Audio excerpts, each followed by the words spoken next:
Hello students, তোমাদের সকলকে স্বাগত জানিয়ে আজকের ভিডিও শুরু করছি।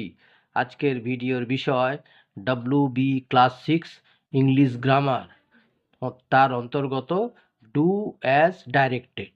তাহলে চলো বেশি দেরি না করে ভিডিওটি শুরু করা যাক। নাম্বার 1-এ বলা হয়েছে মাই মাদার কুকস ওয়েল। হ্যাঁ, এখানে বলা হয়েছে ফাইন্ড আউট দ্য সাবজেক্ট।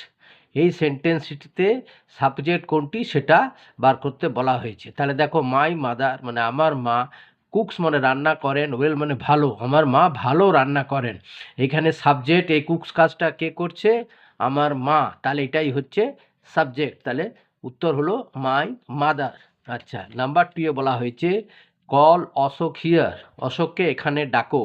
এখানে কল মানে ডাকা, অশোক একজন ছেলে বা ব্যক্তি যাই হোক, হিয়ার মানে এখানে। তাহলে এইখানে দেখো সাবজেক্ট কিন্তু নেই, তার মানে এটা হচ্ছে ইম্পারেটিভ সেন্টেন্স, এটা আদেশসূচক বাক্য। যেমন কল অশোক হিয়ার মানে এখানে আদেশ করা হচ্ছে যে অশোককে ডাকো। তাহলে ভার্ব কোনটা? এখানে কল। ঠিক আছে, তাহলে ফাইন্ড আউট দ্য ভার্বে কল, উত্তর হলো কল।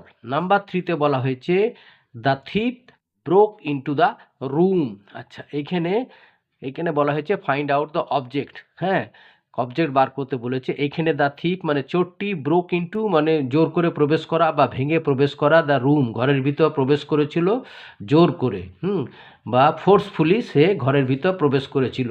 তাহলে এখানে সাবজেক্ট হচ্ছে দ্য থিপ, ব্রোক ইনটু মানে ভার্ব, কোথায় প্রবেশ করেছিল, ব্রোক ইনটু মানে হোয়াট, দ্য রুম মানে কোন জিনিসটাকে ভেঙে ঢুকেছিল না, রুম। তাহলে উত্তর হলো অবজেক্ট হলো দ্য রুম। নাম্বার 4-এ বলা হয়েছে কাকলি ইজ এ টিচার। এখানে ফাইন্ড আউট দ্য কমপ্লিমেন্ট, পরিপূরক।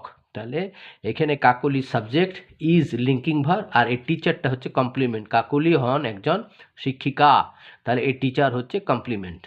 নাম্বার 5-এ উই আর প্লেয়িং নাও, আমরা এখন খেলছি, এটা হচ্ছে প্রেজেন্ট কন্টিনিউয়াস টেন্স, নাও মানে এখন। তাহলে find out the adverbial accusative, তাহলে উত্তর হলো নাও।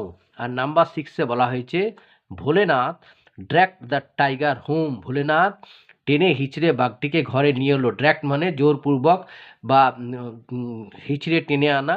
তাহলে এখানে ফাইন্ড আউট দ্য ভার্বে, তাহলে ভার্ব কোনটি না, ড্র্যাগড মানে জোরপূর্বক বলপূর্বক কাউকে হিচড়ে টেনে আনা।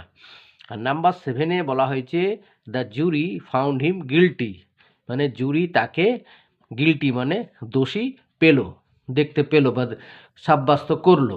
তাহলে এইখানে দেখো ফাউন্ড, দ্য জুরি ফাউন্ড মানে তাকে পেয়েছিল, হিম এটা অবজেক্ট আর গিল্টিটা হচ্ছে কমপ্লিমেন্ট। তাহলে এখানে ফাইন্ড আউট দ্য কমপ্লিমেন্ট, তাহলে এখানে গিল্টিটা হচ্ছে কমপ্লিমেন্ট, হিমটা হচ্ছে কি অবজেক্ট। নাম্বার 8-এ he drew from his hair a glass ball. তাহলে এইখানে কি বলা হয়েছে, ফাইন্ড আউট দ্য অবজেক্টস। হ্যাঁ, অবজেক্টস বলা হয়েছে, তার মানে একটা হলো হিজ হেয়ার আর আরেকটা হলো এ গ্লাস বল। ঠিক আছে, আচ্ছা।